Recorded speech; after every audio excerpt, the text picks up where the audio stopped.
Hello and good day sa inyo ngayon mga idol. Thank you for watching my channel, Marvelous Mark TV. And sana po ngayong araw ay nasa mabuti kayong kalagayan, safe at ligtas at blessings po sa inyo. So ngayong araw po ay, kaya ako gumawa ng video na to, gusto ko lang pong i-share na after many years na nandito ako sa lupa at buhay, ngayon lang po ako ulit nakabili ng pisong pandesal. Yes, tama po ang inyong narinig. Piso lang. 1 pesos or 1 piso. Piso lang. Piso! Yes, piso. At ito yung pandesal as a proof, no? Na totoo. Piso lang. Ayan. Ayan po.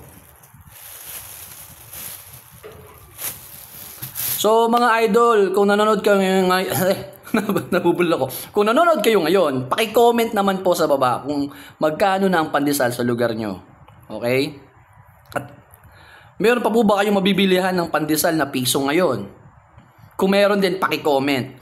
So, kasi po, kaya ako ipinost to dahil parang promo na rin, no? Parang blessing na rin. Kahit papano, pero syempre sa may-ari ng tindahan ng pandesal, medyo lugi, no? Pero as a customer, bonus.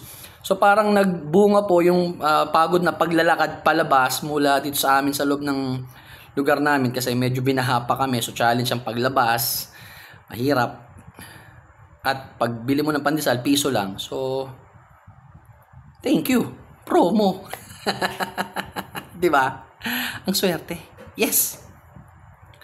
Ang mga pandesal po kasi dito sa lugar namin talaga ang normal price at least nasa 2 pesos. Merong ibang pandesal nasa 5 pesos, may mga ganyan. Pero ngayon, piso lang. At sabihin ko na kung bakit naging piso. So, sabi po kasi ni Ate Tess, yung may-ari ng bakery ng pandesal dyan sa may San Miguel, nag-iisang bakery lang po yan na madadaanan nyo dito kapag napadaan kayo dyan sa lugar namin. No? Kasi daw, hindi umalsa. So, yung mga sangkap na ginamit nila, yung pandesal, nilalagyan po yun ng pampaalsa. Kaya minsan makita nyo, medyo malaki siya. Pero mahangin yung loob. Medyo parang hindi siksik. Ngayon po, siksik yung pandesal, mabigat. At yun nga, kaysa sa hindi daw po maibenta, kahit na binenta nila ng palugi, at totally na masayang, syempre, as a business owner, no, ayaw mo muna malugi sa negosyo mo. Siyempre may puhunan ka dyan, may labor yung paggawa, no?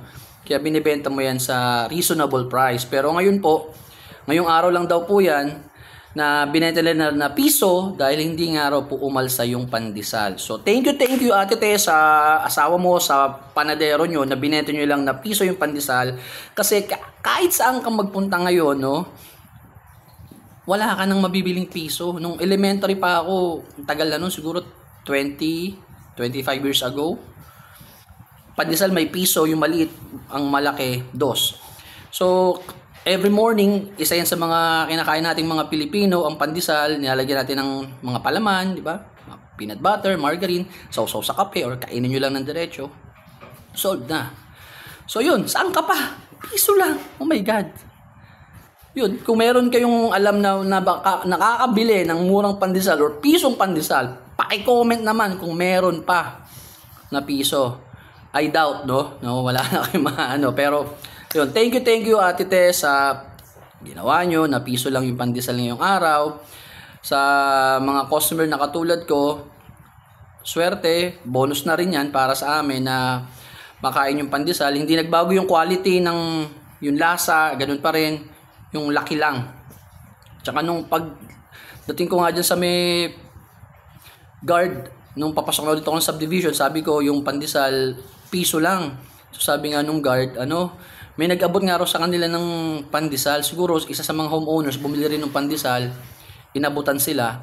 Saka hindi daw nagbago yung lasa, na medyo may pagkalasang gatas ang panglasa niya, no? So yun, di ba? Good job. Blessing na rin kahit paano, no? So yun, siguro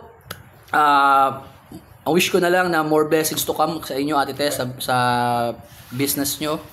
na ginawa nyo lang na piso. So, thank you, thank you, thank you.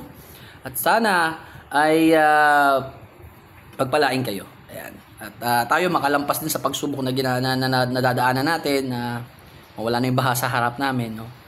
Para hindi na mahirap lumabas-pasok. So, again, thank you for watching my channel, Marvelous Mark TV. Bye-bye and mama, chup chup! Thank you for watching!